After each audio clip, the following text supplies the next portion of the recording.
Hello, hello, hello, and welcome to Crown Lane on the Record, the Crown Lane podcast. We're up to episode number 15 now. I have a very, very special guest with us today. Very lucky to have her on the show. We have the wonderful Sheya McAllister. Hello. Hi, Sheya. How are you? Good. How are you? It's lovely to have you on the record. Yeah, I'm excited to be here. Yeah, been a long time coming. To explain what we're talking about today, we are thinking about what it's like for new or emerging music artists in the year 2025. Sheya, we love you as an artist. We've spotlighted you a few times at Crown Lane and had you on our Crown Lane Lives, including the next series that's coming out very, very soon. We'll wait to plug that at the end, I think. But just so everybody knows that you're an in-house member of the team of Crown Lane Studio and of Metronome, we're just so lucky to have you with all of your talents that you bring to the business and just to be able to have the joy of seeing you as a musician all the time. We love it. So thank you very, very much. That's the context of why Sheya is here, because she's an incredible artist and you're in that journey path at the moment. Not like old people like myself who are way past it. So it's going to be really interesting to find out about the processes, your mindset. You know, you've got such a keen eye for marketing, which you do for the studio and for Metronome as well. And just to kind of try and figure out what are the best ways for young artists in this day and age to be trying to get themselves out there. I've kind of spoken a bit about you already, but just for the listeners, for the viewers, who are you really as an artist, Sheya? Who are you? So my artist name is Sheya Lily, and I'm sort of a folk country pop singer-songwriter. I do mainly gigs on my own, but recently I've had a band, which I've loved, sort of Americana country style.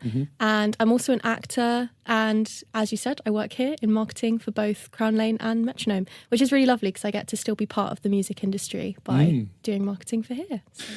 I'm going to very, very quickly pick you up on your acting side of things as well. I know that's not what we're here to talk about, but you were explaining to me recently that you were in I don't want to sound outdated here, a vertical drama? Yes, yeah, vertical. And you said it, I was like, okay, I don't know what that is. And then recently I've learned lots about vertical dramas and how they're just kind of taking over the world at the moment. They are. It's a $6 billion industry at the moment. Yeah. It's amazing. They're becoming huge. Is your one out yet? Or is it? It won't. I think it's maybe 2 more months and it'll be out. They're quite a quick turnaround for Yeah. a TV show. That's why. But each episode is like 1 minute. Yeah, so that's it's right. really fast. And you can have like 50, 60 episodes, basically. It's a lot. And the first 10 are free. And they get you. Yeah. That's amazing. How was so that much though? Did you enjoy doing that? It was really fun, and it was a completely different role as well. I usually play quite innocent, sad characters, and I got to play basically the high school bully. So that was fun. I believe it when I see it. I can't imagine it. Right. And you saying about you playing with the band recently. Yeah. Myself and Chris, who's currently in the control room over there, I think. Oh no, he's gone. We've got our work experience. Oh no, he's there. Hi, Chris. We came and saw you at the Sound Lounge in Sutton. Did. It was such an amazing gig. I loved that gig. We had such an amazing time watching you play, and you're so talented, so gifted. Again, we're lucky to have you here. We love your music. But let's get straight into it. So my main question, normally where I would have my tablet, I've forgotten it second time now. I forgot it last time, and so excuse me, I'm having to read notes off of my mobile phone. But my question for you is that given your journey and your musicianship so far, how do people best get noticed in 2025 or over the last couple of years? What are the best pathways to sort of gain traction, popularity? And my kind of follow-up with that is that, you know, I don't want it to sound like a new thing, like it's really difficult to get noticed. It's always been there, hasn't it? Since the 50s till now with pop music, it's always been a really, really tricky market to get into. But it will definitely be very different. There's different ways that you can kind of emerge through. So what's been your experience? What are the best go-to ways, in your opinion, of kind of getting yourself out there in this day and age? I think it's completely different now. In the last couple of years even, it's made a massive difference with social media. I still think that gigging is really important to get noticed, and there's so many different ways of doing that. But just having an online presence, I think, is really important now. I think for a while it was YouTube, like people getting discovered from covers they were doing on YouTube, and people still are. But TikTok has become huge, and I've seen so many artists that have emerged just from putting their music on TikTok. And it's interesting because they're only like 15-second clips, and they'll use the hooks of their songs. And if they're relatable to anyone, that can be used as a sound. People will make videos to it, different scenarios, or they'll make a dance to it. Like Charlie XCX, pop example. She was always pretty big anyway. She had some bangers like I Love It and Vroom Vroom.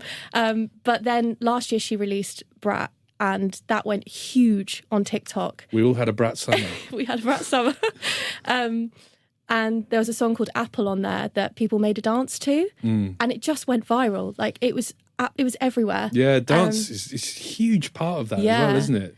And so then she became absolutely huge, and she's touring everywhere now. And there's so many examples of that, of people just having like a dance made to one of their songs, or it was used in like a scenario scene on TikTok or whatever it is.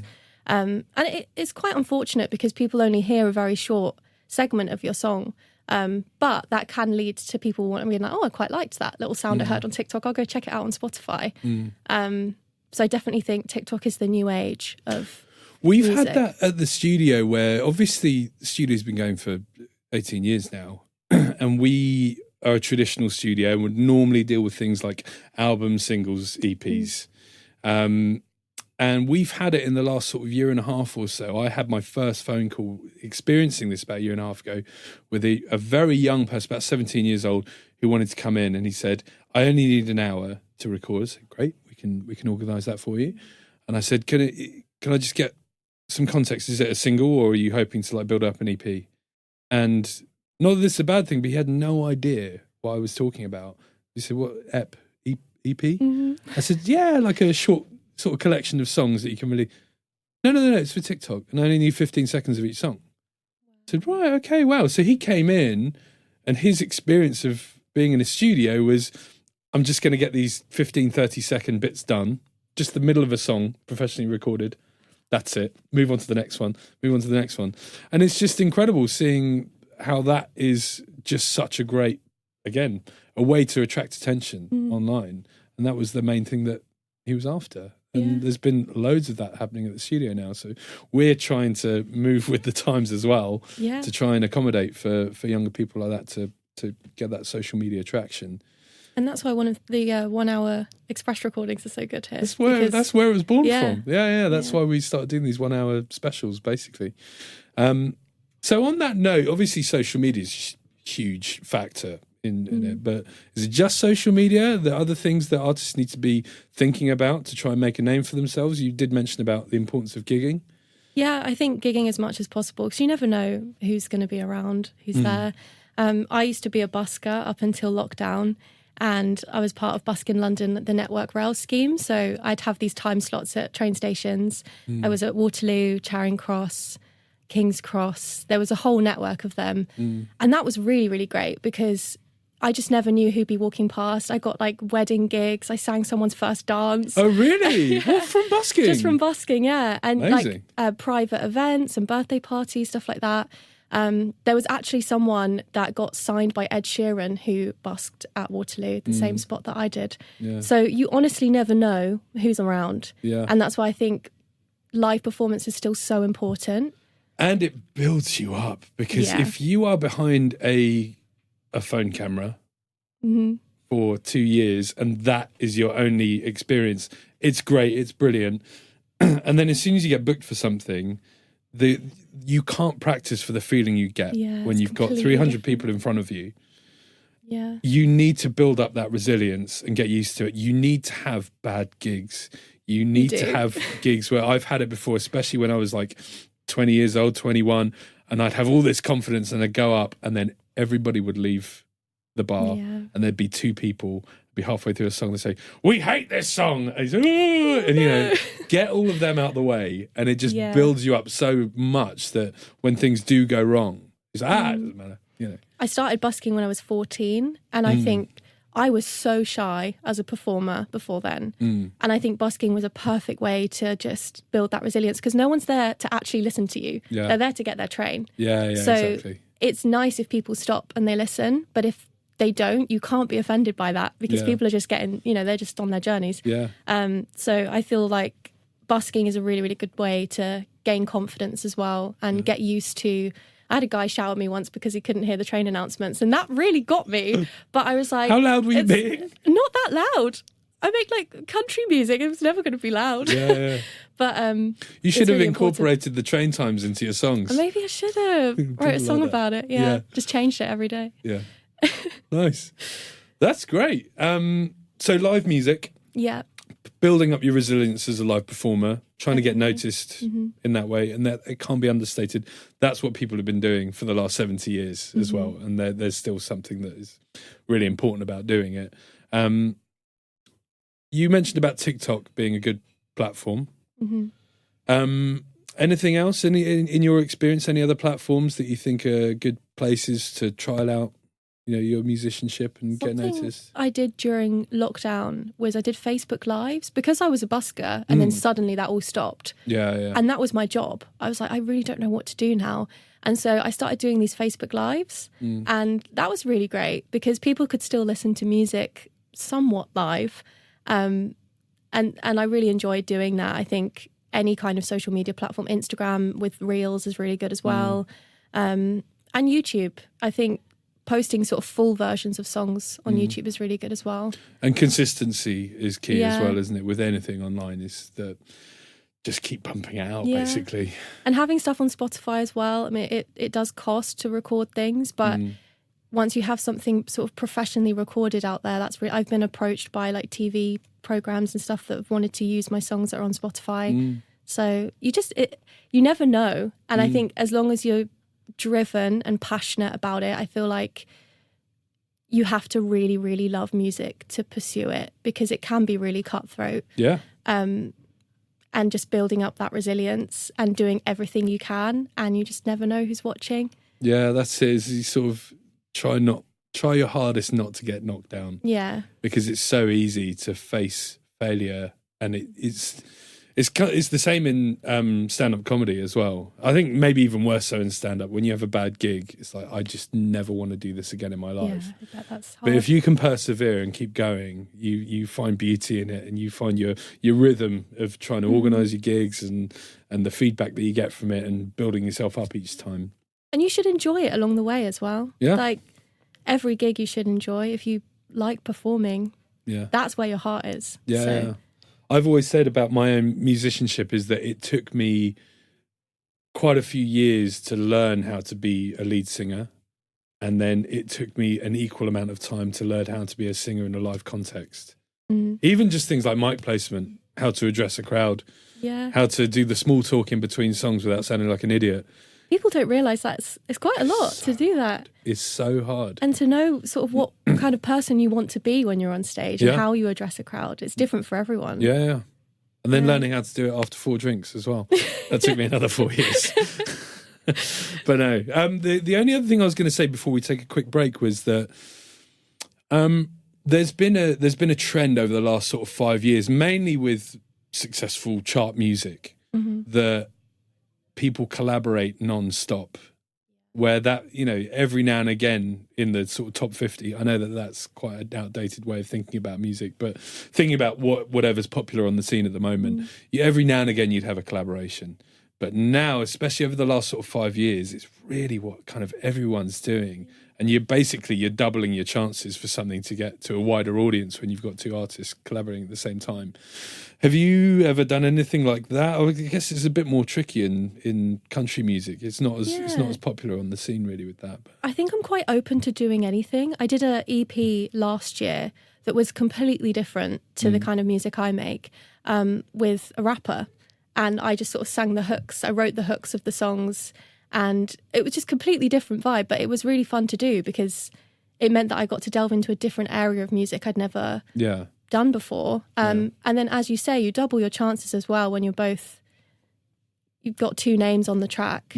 People want to check out both of you. Did you notice that with the traction? Yeah, I think one of them is on my top Spotify at the moment from that EP. Really? Yeah, so it's definitely, people are listening to it. Wow. And I think it's also important as an emerging artist to delve into different areas. Like you might have your set style. I definitely know what mine is, but I'm open to doing other things because you never know, you might enjoy it and it might gain a bit of traction. And there will be people who are so in their own, this has always existed, by the way, this isn't anything new, but people who are so in their own camp of what they like to listen to. And if it is country music, they're never really going to be listening to hip hop music and the other way around. So all of a sudden you'll have these people think, oh my word, actually, I really quite like that. Yeah. Was that girl Sheya Lily? Yeah, no, that's great. And they would have never have discovered you otherwise. Yeah, it builds a bigger fan base as well. Yeah, absolutely. Or the chance to do it, at least. Yeah. Great. Okay. Well, we're going to take a very quick break. We're going to come back and we're going to be speaking about mental health within the industry, especially for younger artists as well and emerging artists. Be to you in a minute, Sheya. See you in a bit. See you in a minute. Passionate about podcasts and sound? Dive into the Sculpt Mixing course. Developed over 2 years, this online course delivers top-tier mixing tips straight from our bustling commercial studio. With guided videos, downloadable audio content, and a comprehensive handbook, you'll elevate your skills at your own pace. Visit crownlanestudio.co.uk/education and enter podcast special at checkout for an exclusive 30% discount. At Crown Lane, we help you sound better. Download now and let's get back to the episode. Welcome back, everybody. We're still here with the wonderful Sheya. Would you like me to call you Sheya Lily by your artist name for this, I guess? Go for it. With Sheya Lily, aka Sheya McAllister. So we wanted to very quickly talk about mental health within the world of being a musician, within gigging and all the bits and pieces that come along with it. It's important for anybody at any stage of their career, even for legacy artists who are touring all around the world. But thinking about being an emerging artist, like we said in the beginning about all these things that can get you down and you know, when things go wrong, what do we need to be thinking about? What are the best sort of tips and tricks that you can think of and things that we need to bear in mind in this journey that you're starting? I think it's really important to prioritise your mental health. As I said before, it's quite a cutthroat industry, any creative industry. It's the same for acting. I've had so many auditions, even recently, and not got any of them. So it's really important to allow yourself to be sad in those moments and let yourself feel what you need to feel about not getting that gig or not getting that role, and sort of sitting with it and then going back to it when you feel ready. I think people just expect you to just get up and keep going. But I think taking time to really sit with it and think, actually, that really hurt that I didn't get that gig or whatever that was. I think it's really important to prioritise how you feel in those moments because it is very cutthroat and it can be very, very hard, the journey along the way. I remember I had a lesson, I went to the Brit School for sixth form and I had a lesson about touring and it really, really stuck with me. It was one thing I remembered was obviously touring can be really fun if you're a huge artist as well and you get to do world tours, but prioritising your mental health in that because you're not sleeping much, you're constantly on the go. It's a lot of energy, you know, each performance. And that's why people can slip down different avenues because they're not prioritising their mental health and looking after themselves. And that really stuck with me that and especially if you're a singer as well, like your voice is your instrument. So you've really got to look after yourself. I had a little look on Musicians Union and there's different places as well that you can talk to people on there. There's Music Minds Matter, which is a 24/7 talk line. You can talk to anyone about how you're feeling as a musician. And there's Music Support as well, which is a talk line as well. Amazing. I think it's really important. And also, I'm a musician with anxiety and I feel like that's not really something that's spoken about, being a performer that gets anxious. Yeah. That can be really hard. And I took a bit of a hit last year from it and I just felt like I couldn't gig anymore. And I let anxiety kind of take over that. And performing is what I love doing. So that really, really affected me. But taking that time to be like, okay, I'm going to sit out for a little bit, look after myself. And then when I'm ready, I'm going to go back and I'm going to do what I love. And I'm going to make sure I don't let anxiety win. And that's exactly what I did. And I'm in a position now where I can comfortably gig again because I gave myself that time to really look after myself. I really, really love what you said about kind of embracing a bit of negativity with it because there's often a trap where when we think about mental well-being that we always have to be positive and everything has to be okay. And that's not true. It's the most natural emotion in the world is feeling upset, feeling sad about something. And you need to be able to process that. And the first thing that came into my mind when you said it is that, you know, the disappointment of being dropped from a lineup or you don't get a part or whatever it might be, is that if you're not getting upset about that, you're in the wrong industry because it meant something to you. Yeah. So you do need to heal your wounds and embrace that because, again, if you're like, oh, well, then I don't think you're in the right journey here. It's only human as well to get, you know, if you're really passionate about it, of course it's going to be upsetting. Yeah. So there is a healthy side of embracing that upset, sadness, and it's just then making sure that you've got the right processes in place to then get over it and embrace and learn from it and whatever, you know, whether it's something you have to learn about yourself as a musician or whether it's something you have to learn about the industry, that this does happen no matter how good you are and brilliant you are, this is going to happen at some point. I love that. Really, really, really do love that.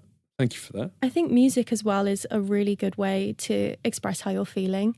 I had a therapist tell me once to journal about how I was feeling. And I thought, well, journaling for me is songwriting. And so I wrote a song, which is now on my EP that I recorded here. Yeah. And that's such a special song to me because I just talk about how it feels to be anxious as a musician.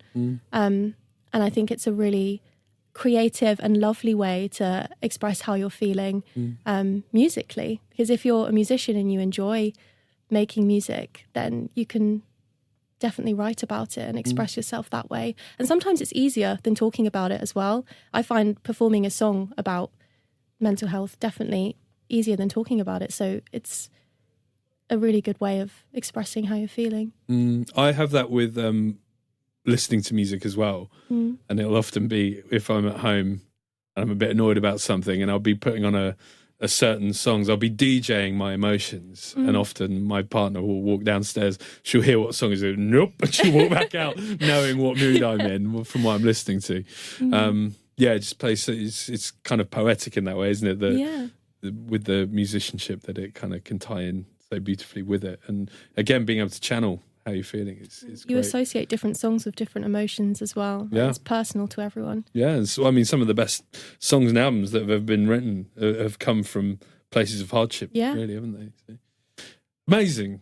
Well, thank you very, very much for that, Sheya. We're going to move away. We're going to come to the end of our podcast journey now. There's a couple of things we need to do. First one being the Crown Lane questionnaire. Been waiting for this. You've been waiting for it. A little bit of insight. Sheya, who does the marketing for Crown Lane Studio, compiles these and puts them together. And she said to me a few weeks ago, I'd really like to do this questionnaire at some point. Now's your time, Sheya. Are you ready? I am ready. You've got an upper hand in this. I know all the questions back to back. That's all right. We were hoping it would get to the point where that's the thing. Are you ready for the Crown Lane questionnaire? Here we go. Question number 1. Which is the best format to listen to music in? And we're talking about just your favourite way of listening to music. Tape, cassette, vinyl, streaming. Sheya, what is it? I love vinyl. I love that there's been a resurgence in vinyl recently. I think it's a really authentic way to listen to music. But if I'm being completely honest, I mainly listen to music on Spotify through my noise cancelling headphones. Yeah, well, that's like most of us. It's accessible, I always said that I don't like the streaming world, but it is what I use. And I love it because I can have a smart speaker in my kitchen. I can be doing the washing up. I think this is what I want to listen to right now. Play this and then go to it. Where soapy hands changing vinyl doesn't work as well. So but no, I'm glad that you like vinyl. Are you free on the 4th of July? I am, Vinyl night at Metronome. Vinyl night at Metronome. It's our first one if anyone wants to come. I'll stop plugging during your questionnaire. I'm so sorry. Do you prefer, question number 2, do you prefer to be playing in the studio or live on stage? Live on stage. Of course. Yeah. I don't know why. There's just like a buzz to it. The way I feel on stage, it's just magical. Yeah. Nothing matches that. It's amazing. It is brilliant. Question number 3, the best gig that you've ever been to? I think it was last year I went to see Hosier at Finsbury Park. It was like a festival gig.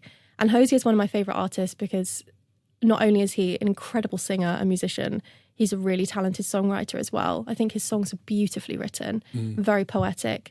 And seeing him live was just the most magical experience. He sounded exactly like the track, if not even better, which I didn't know was possible. And everyone there, it was such a wholesome crowd. Everyone was so sweet and respectful. Oh, that's nice. It was just so lovely. And his songs already are so magical, but hearing them live, it was amazing. And that can really change how you felt about a gig as well, no matter how Yeah. good the artist is. If everyone around you is being a bit of an arse and like bashing into you and stuff. Yeah, I've definitely had gigs like that. You can walk over and Yeah. like, I just wish I wouldn't have gone. Which is a shame, really. Okay, I don't need to explain this one. I normally need to explain this question. You know the questions pretty well. What's the best gig you've never been to? I have two answers for this. Okay. First one being the one you're probably expecting. Is it Beethoven like John? Well, that'd be pretty cool. Yeah. I thought that was a good answer. It was a good answer, annoyingly. I would love to see Rumours tour in the 70s. Fleetwood Mac are one of my favourite bands. But I'm also a bit of a grunge head, and I would love to have seen early Nirvana in Seattle. Like maybe their album Bleach, very early Nirvana in the grunge scene in Seattle. Yeah. I feel like that would have been really, really cool. Because that would have been great. And I feel like it's one of those bands where actually you're not going to hear good music. Yeah. Because as much as I love Nirvana, I love the whole grunge scene, but it's the same as the punk scene. Yeah. It wasn't always the best sound. It was mostly out of tune. Quite But it was gritty. about this mad artistry that was coming through and this passion and insanity. And yeah, it would have been really cool too. Yeah. I think it would have been different to the Hosier environment. Yeah, completely. I have a very vast music taste. Yeah, that's brilliant. Question number 5. Your favourite instrument to listen to when it's being played in the same room? Definitely the harp. I think it's We've had beautiful. that a couple of times now, yeah, absolutely. I wasn't here for the Crown Lane Live with Tara Minton, but obviously, as I'm marketing, I have listened to it. Yeah. And it's absolutely stunning. I just think it's such a beautiful instrument. I can't wait for people to see that video as Yeah. well. I can't wait for people to see all of them, especially your ones, but the Tara one, it was really Amazing. amazing. And I was in here when she was sound checking and it was breathtaking. Now, let's be negative. What's your least favourite instrument to listen to in the same room? It'd have to be ukulele. I thought you said it would have to be you. And that, yeah. Ukulele. Yeah, ukulele. I have one, but I don't know what it is. I think it's quite tinny. And I just think, if you've got a ukulele, you might as well play guitar. Sorry to all the ukulele players out there. Ukulele players, but yeah, not If for you have me. a bass, you might as well be a guitarist. Bass is cool though. Yeah, I like okay. bass. I will back up the ukulele thing. I'll argue it and I'll agree with you. Okay. I've been a teacher for so long, £20 ukuleles, which are what 90% of ukuleles are. Mm-hmm. Horrible. Invest in a nice one and they can be really lovely. Really Bet beautiful. there are nice ones. I won't convince you, I'm sorry. Not for me. I'm pretty sure I know the answer to question number 7. The best album to give to somebody as a gift. Rumours Fleetwood Mac. Yeah, of course. Yeah, no, I knew There's it, a I knew song it. for everyone on there. Yeah, It's it is upbeat, brilliant. sad, whatever you need. It's a brilliant one. And Stevie Nicks is incredible. And the last question, sum up what music means to you in one sentence, please, Sheya. Oh, I didn't prepare for this one. Good. Forgot this Let's one. put you on the spot. Music in one sentence. Was that it? No. Okay. Music means passion and magic. Could feel that you were searching for a word, and I'm telling you, you pulled it off. Yeah. I like that. Passion and magic. That's the name of your I've next said album? magic a lot in this, and I think music is magical if Yeah. you love it. Yeah. Yeah. Can you call your next album Passion and Magic? Passion and magic. I like it. Sure. Yeah. I'll record it here. Great. Well, thank you for taking the Crown Lane questionnaire. There's something else coming up. There's I can something else tell. coming up. And this is your Okay. fault. Special bonus edition, guys. We're going to play my favourite game that I invented about 10 years ago on Christmas Day called Spotify Top 5. Oh. Have I ever played it with you in the office? No. Okay. Enjoy. Guess Okay. which artist we're going to be basing it on. Fleetwood Mac. Nope. No? Sheya Lily. Normally you get 2 lives to get Okay. things wrong. I'm not even going to give you 1 life to get wrong. I've got your top 5 as of today on Spotify. You need to guess them. The minute you get one wrong, Oh, wow. game over. Okay, I know the top one. Do you? Might have Yeah. changed. When did you last check? maybe like a month ago. Oh, it can change It's in changed. days. I don't Okay. know. Okay, name any. You don't have to get it in order. Finding My Way Finding My Way is number one. is number one. Yeah. Yeah. Okay. Is 50's Dream on there? That's number 5. Oh, okay. I think the one from that EP I was talking about is Buckle Up. Is that a final answer? Yes. Game over. What was it? Number 4, Fairy Tale. Oh yeah, Fairy Tales on What there. me and Ivy dance Yeah. around in the kitchen to. Oh. Ivy's my daughter, by the way. Number 3, a newer release of yours. Nirvana Tea. Yes. Oh, it's number 3. It's number 3, Oh, yes. that's good. And number 2.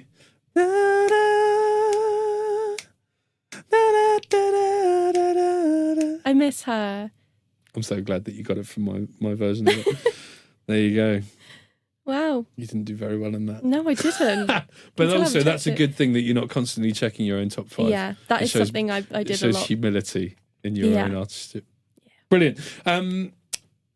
We normally finish off with recommendations. I'm just going to say, keep your eyes peeled for Sheya's Crown Lane Live. That will be Mhm. coming up pretty soon. I'll have to speak to our head of marketing to know when it's coming out. Oh yeah. Okay. Yeah. I'll do that now. Head of marketing, when do you reckon it's coming out? I need to get it back first from Chris. We both look at him. He's saying something that we can't hear in the control room.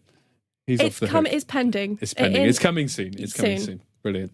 Weeks, months? Lastly, how do we follow you, Sheya? What do we need to do as listeners? I'm on Instagram and Facebook as Sheya Lily Music. Yep.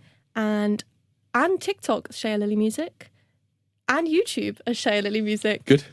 I think that's all of them. Brilliant. Yeah. Okay. Spotify, Sheya Lily. Yeah. Apple Music, all of that. Brilliant. Have you got any upcoming gigs that we need to think about? Remembering that this is the beginning of July, isn't it? Oh yes, yeah. Yes.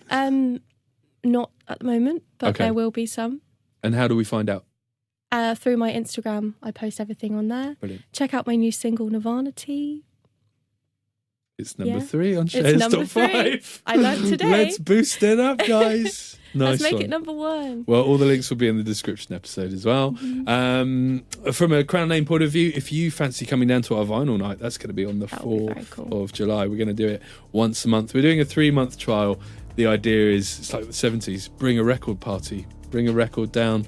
It's really easygoing, chilled out vibe, and we're just going to listen to vinyl music and celebrate it and have a drink and have maybe a little dance as well in metronome. Oh yeah. That'd be good. Have you got any of yours on vinyl? Don't. Sort it out for the 4th of July, which is very soon. Thinking about when this episode's going out. Anyway, thank you very, very much to Sheya. Thanks for coming on the Crown Lane Thank podcast. you for having me. And all that's left to say is goodbye. Bye. Goodbye, everybody.